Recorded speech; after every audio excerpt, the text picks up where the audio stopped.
Hello! நான் இன்னைக்கு பேச வந்திருக்கிற விஷயம், 4ஆம் ஸ்கூல்ல நடந்த ஒரு கேஸ பத்தி. ஒரு பொடியனும், ஒரு ஹெட் ப்ரிஃபெக்ட்டான ஒரு பொடியனும், 4 டீச்சர்ஸ்மார்களும். ஸோ, அந்த கேஸ்ல வந்து அது சம்மந்தமா எந்த டீட்டெயில்ஸ பத்தி நான் பேச வரல. பட் இதில வந்து ஒரு வேர்ட் யூஸ் பண்றாங்க கன்சர்ன். கன்சர்ன்னு சொன்னா 2 பேரும் புடிச்சு தான் இத வந்து ஒத்துக்கிட்டாங்கன்ற மாரி.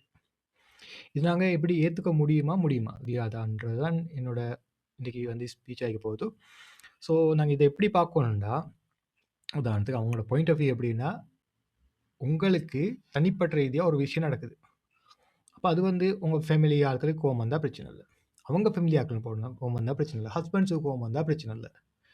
நடுவுலயே நீங்க இது பண்றீங்க. அது வந்து கொலை குத்தம் இல்லே.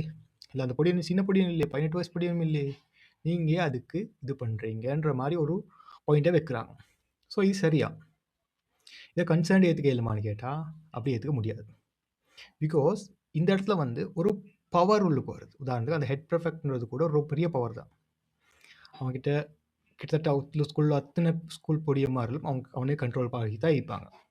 பேரண்ட்ஸ் கூட அவங்களுக்கு விஷ் பண்ணுவாங்க. ஸோ, அப்படி அளவுக்கு அது பெரிய ஒரு பொசிஷன். இவர் வந்து நெனச்சா ஒருத்தர வெளிய தூக்கி போட்டுருவாரு. புரியுதா? 1 மணி, 5 மணி வரைக்கும் நிப்பாட்டியும் கூட வைப்பாரு இவரு. அப்படி ஒரு பவரான பொசிஷன். டீச்சரும் அத்தாரிட்டி உள்ள பொசிஷன் தான். இத யாரோ ஒருத்தரோட பவர் யூஸ் பண்ணி தான் இந்த மாரி தப்புகள் நடந்திருக்குது. பவர் யூஸ் பண்ற இடத்துல கன்சர்ன் வராது. உதாரணத்துக்கு உங்களோட ஆஃபீஸ்ல போயிட்டு பார்த்திருப்பீங்க. ஒரு மேல் அதிகாரியை பார்க்கும்போது கீழ அதிகாரிகள் பயந்து நடுவாங்க. "சார் வாரார், சார் வாரார், சார் வாரார்ன்னு." ஸ்கூல்ல புள்ளைகளும் அதே தான். டீச்சர்ஸ்மார்களுக்கு ஒரு மரியாதை குடுக்குறாங்க. அந்த இல்ல ஆக்டர்ஸ், சினிமா ஆக்டர்ஸ பார்க்கும்போது, பெரிய ஆக்டர்ஸ்ன்னு அப்படி ஒரு மரியாதைய போறாங்க. ஸோ இந்த மரியாதைய யூஸ் பண்ணி, இந்த இடத்துல அவங்க மேனிபுலேட் பண்ணுவாங்க. உதாரணம் வீட்டு பிரச்சனை சொல்லலும், உங்கள மாரி யாராவது எங்க கூட இருந்தா நல்லம்னு சொல்லலும், அப்படி எப்படியாவது சொல்லி மைண்ட பிரெயின் வாஷ் பண்ணி, அவங்கள அந்த இடத்துல தப்பு பண்ண வைக்கிறாங்க. இது வந்து பவர் யூஸ் பண்ணி பண்றது. இது ஒரு நாளும் கன்சர்ன் ஆகாது. 2 பேருமே சேர்ந்து பண்ணினாலும், இது கன்சர்னா கன்சிடர் பண்ண முடியாது. உதாரணத்துக்கு, இத நாங்க அலோவ் பண்ணோம்னா, ஒவ்வொரு கவர்ன்மென்ட் ஆஃபீஸ்லயும் இந்த மாரி எல்லா கல்ச்சர் உருவாகிடும். ராத்திரி ஃபுல்லா இவங்களோடின்ட்டு வந்துட்டு, காலைல வேலை சொல்ல போறாங்களா இவங்களுக்கு, இவங்க பாஸ் ஆயிடுவாங்க. ஸோ, இப்படி ஒரு கல்ச்சர் ஒண்ணு உருவாக்கி, ஒரு நாட்டையோ, ஒரு ஸ்கூலையோ, ஒரு கம்பெனியோ நடத்த முடியாது. பெரிய பெரிய கார்ப்பரேட்ஸ்ல கூட இது வந்து என்ன சொல்றது, இப்படி ஏதாவது கேள்விப்பட்டா, அப்படியே உங்களுக்கு வந்து வீட்டுக்கு அனுப்பிடுவாங்க. ஸோ, இது வந்து நாட் அலோவ்ட் அட். பிகாஸ் வந்து இது இது ஒரு கன்சர்னா ஏத்துக்கவே முடியாது. உங்ககிட்ட ஒரு பவர் இருக்குது. அந்த பவருக்கு ஏத்த மாரி உங்களுக்கு உங்களுக்கு வளைஞ்சு போற ஆட்கள் எல்லாத்தையும் நீங்க சேர்த்துட்டீங்கன்னா, அப்படி ஒரு நிறுவனம் வந்து ரன் பண்ண இயலுமா? உதாரணத்துக்கு மறுநாளைக்கு வேலைக்கு ஆள் கூப்பிடும்போது கூட தலைய சொரிஞ்சுட்டு, சார் பார்த்து பண்றோம். இந்த போலீஸுக்கு லஞ்சம் குடுக்குற மாதிரி, அந்த மாரி போயிடும் இது. சரியா? அதனால ஒரு நல்ல நிறுவனத்தையோ, நல்ல ஒரு முன்னேற்றகரமான ஒரு ஒரு நிறுவனத்தையோ நடத்துறதுக்கு அ இது இயலாது. இத அலோவ் பண்ணிருவோம்டா. உதாரணத்துக்கு இந்த மாரி யோசிச்சு பாருங்களேன். உதாரணத்துக்கு இப்படி சொல்லுவோமே, இப்ப பிரமிட் சிஸ்டம் ஞாபகம் இருக்குதா உங்களுக்கு? பிரமிட்ல பிரமிட் சிஸ்டம்னு சொன்னா, ஒருத்தர் வருவார், அவர் சேர்த்துருவார். அதுக்கு பின்னால அவர் 2 பேர் சேர்த்துருவார், அவர் 2 பேர் சேர்த்துருவார். இப்படி இப்படி செயினா ஆட்கள சேர்த்துட்டு போவாங்க. ஒரு ப்ராடக்ட்ட வாங்குறது மூலமா. ப்ராடக்ட்ட வாங்கினா, அவர் அதுக்கு சொல்ற கதை என்னன்னா, ஷாருக் கானுக்கு அவ்வளோ குடுத்தாரு, சல்மான் கானுக்கு இவ்வளோ குடுத்தாரு, தீபிகா படுகோன் அவ்வளோ வாங்கினாங்க, இந்த ஆடுக்கு அப்படி போச்சு, இப்படி போச்சுன்னு சொல்லி, எல்லாம் எங்களுக்கு லாபம் எல்லாம் எங்களுக்கு தான் கிடைக்க போகுதுன்னு சொல்லி, பிரெயின் வாஷ் பண்ணி, அந்த அங்க போயிட்டு நான் வீட்ட வாங்கிட்டேன், கார வாங்கிட்டேன், நான் நகைய வாங்கிட்டேன், அதான் இதான் எல்லாம் பொய்ன்னு சொல்லி, அவங்கள ஏமாத்தி அந்த செயின்ல மாட்ட வச்சு, அடுத்து அவங்களும் சம்பாரிச்சது இல்ல, இவரும் சம்பாரிச்சது இல்ல, போட்ட காசு கூட யாருக்கும் வராது. ஸோ இத வந்து இது ஒரு பெரிய மேனிபுலேஷன். ஸோ இத நினைக்கிற மாரி ஒரு 5, 6 வருஷம் மட்டும் தான் கவர்மெண்ட்டே தடை செஞ்சுச்சு இத. ஸோ அந்த அளவுக்கு அது அவ்வளோ பெரிய வீரியமா ஒரு மேனிபுலேஷன் நடந்துட்டு போச்சு. அதே மேனிபுலேஷன் தான் இன்னைக்கு இது நடக்குது. ஸோ இத அலோவ் பண்ணோம்னா, நாளைக்கு எல்லா விஷயத்திலும் இந்த மாரி தப்பு நடந்துட்டே போகும். உதாரணத்துக்கு ஒரு ஒரு இன்னைக்கு ஒரு ஒரு கோச் வந்து பழகி குடுக்கறதுக்கு பிள்ளைகள படிச்சு குடுக்க கோச் வந்து வரார். கோச் நினைச்சான்னு சொன்னா, அது வேற ஏதாவது தப்பு பண்ணிரும். அவங்க அம்மாமாரோட ஏதாவது சரி தப்பு பண்றதுக்கு நெறைய வாய்ப்புகள் இருக்குது. ஏன்னா, இது வந்து மேனிபுலேஷன்ட்டு தெரியாம போற சந்தர்ப்பத்தில. புரியுதா? நமக்கு அந்த பவர் ஒண்டிக்குது. ஒருவேள அந்த நான் கொஞ்சம் அப்படி ஹெல்ப் பண்ண பார்க்குறேன். இப்படி என்ன பார்க்குறேன்றக்குள்ள அவங்களும் வளைஞ்சு கொடுத்து போவாங்க. கடைசி பார்த்தா நடுத்தெருவுல 2 பேரும் நிப்பாங்க. 2 பேரும் மானசீகல ஒருவேள இவர் தப்பிச்சு போயிடுவாரு. மானசீகல ஒரு மனசுல வந்து என்ன சொல்றது? மனநலம் பாதிக்கப்பட்டவங்களா கடைசியில போய் மாறி நிப்பாங்க. ஏன்னா, அவங்க எண்ட் ஆஃப் த டே வந்து அவருக்கு வந்து இந்த கனவுலேருந்து விழிச்சுக்கிற மாரி தான் இது. புரியுதா? அப்ப அந்த மரியாத, அந்த ஃபேம், அந்த ஒரு ஒரு ஜோய் மூவ்மெண்ட் வந்து அ எங்கேயோ ஒரு கோணத்துக்கு போயிட்டு அந்த அந்த ஆட்கள வந்து தள்ளி விட்டுரும்.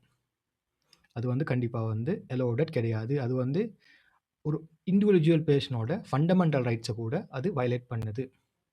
அவரோட டிக்னிஃபைட் லைஃப்ப வந்து நாம என்ஷூர் பண்ணி குடுக்கணும். ஒரு வொர்க் பிளேஸ்ல கூட.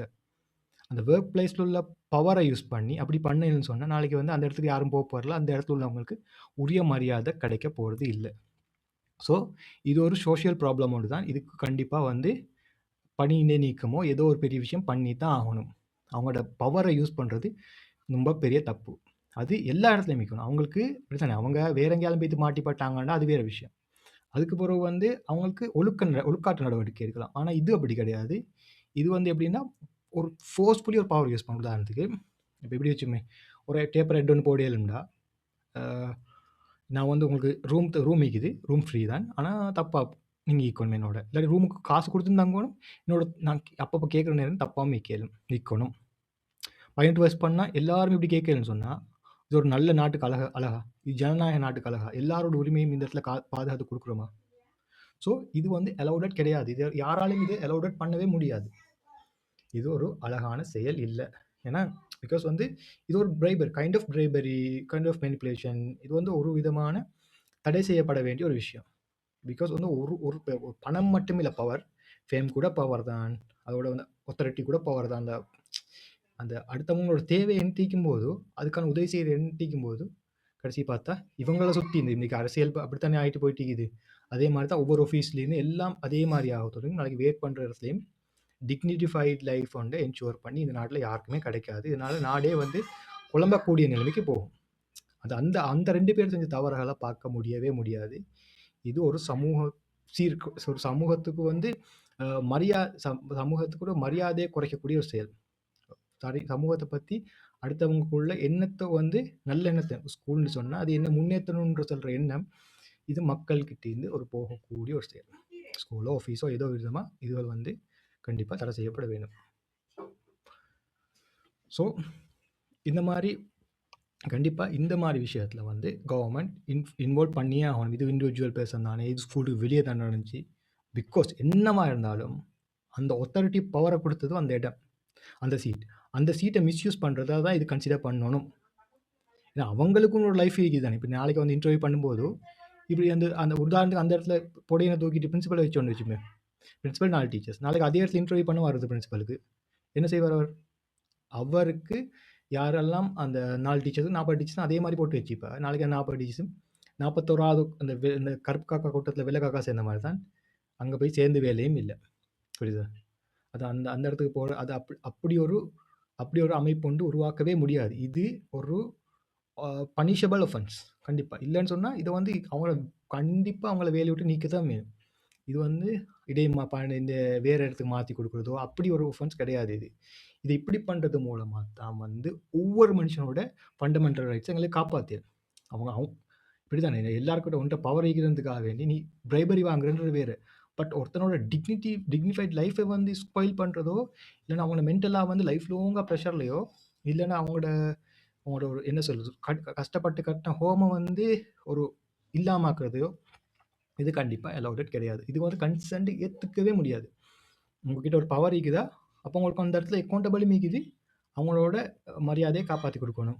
அவங்கள முதல்ல எப்படி பண்ணுவாங்க, நல்லா திட்டுவாங்க. புடிச்சு திட்டுக்குள்ள, நாளைக்கு அவங்க அந்த திட்டுக்கு பயந்தே வழிக்கு வருவாங்க. ஸோ 4 பேர் திட்ட மாட்டாங்க. அப்புறம் இறக்கம் வரும். ஸோ இப்படி ஒரு டிக்னிஃபைட் லைஃப் எங்க கவர்மெண்ட்டுக்கு குடுக்கலான்னு சொன்னா, அப்படி ஒரு கவர்மெண்ட் தேவை இல்ல. அப்படி ஒரு ஜனநாயகம் எங்கேயும் இல்ல. அப்படி ஒரு உரிமைகள பாதுகாக்காத கவர்மெண்ட் வந்து ஈந்தாலும் உண்டு, இல்லாட்டியும் உண்டு. கண்டிப்பா இது கன்சர்னுக்குள்ளால வரவே முடியாது. அதனால நெறைய பேர் இது மாரி குழப்பிக்கிறாங்க. அவங்க 2 பேர் தனிப்பட்ட வாழ்க்கை தனித்தனியா போயிட்டு வேற எங்கேயாவது போயிட்டு பண்ணிக்கலாம். அப்ப தனிப்பட்ட வாழ்க்கை. பவர் என்னைக்கு பவரும் அந்த ஸ்டேஜும் என்னைக்கு உள்ளுக்கு வந்துச்சோ 2 பேர்ட்டயும் பவர் இருக்குது. யார் அந்த பவர் யூஸ் பண்ணணும்னு சொல்லி பார்த்து, கண்டிப்பா அதுக்கு ஒரு அது கண்டிப்பா வந்து இது பண்ணியே ஆகணும். அப்பதான் வந்து அடுத்த இடத்துல இந்த மாரி பவர யாராவது யூஸ் பண்ணும்போது, அடுத்தவங்களுக்கு எதிரா பவர யூஸ் பண்றது தப்புன்னு விளங்கும். இல்லாட்டி இப்படித்தான் ஆரச்சாருக்குள்ளால எல்லா பொம்பளையும் ஆரச்சாருக்குள்ளாலையும் தங்கிக்கிறாங்க. சமூர்த்தியிலயும் அதே மாரி தான். இதே மாரி சங்வர்தன்லயும் அப்படித்தான். ஸோ இப்படி எல்லாமே தங்கிக்கொள்ள நாளைக்கு அவங்களும் மிரட்டப்படுவாங்க. மிரட்டலேருந்து பாதுகாக்கணும்னு சொன்னா, இந்த பவரை பற்றி நாங்கள் யோசித்து பார்த்தே இருக்கணும். பவரை பற்றி கொஷன் பண்ணியே ஆகணும். இந்த ஃபேமை பற்றி கொஷன் பண்ணியே ஆகணும். புரியுதா? இந்த ஃபேம் இதெல்லாம் வச்சு ஒருத்தன் தப்பு பண்ணுறேன்னா ஒரு ஆக்டர் வந்து அவருக்குள்ள ஃபேமை நம்பி போகிறாங்க. அவர் வந்து கொஞ்சம் குடிக்க கொடுத்து வாழ்ந்து காட்டி அதை காட்டி இதை காட்டி ஏதோ தப்பு பண்ணிட்டார்.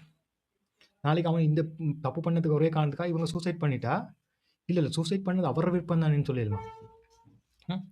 பிகாஸ் வந்து இது வந்து ஒரு மெனிப்புலேஷனுக்குள்ளாக தான் கண்டிப்பாக வரும். இந்த மெனிப்புலேஷனை வந்து இனிமேல் நடக்கக்கூடாது. இது கண்டிப்பாக ஆக்ஷன் எடுக்க தான் வேணும்.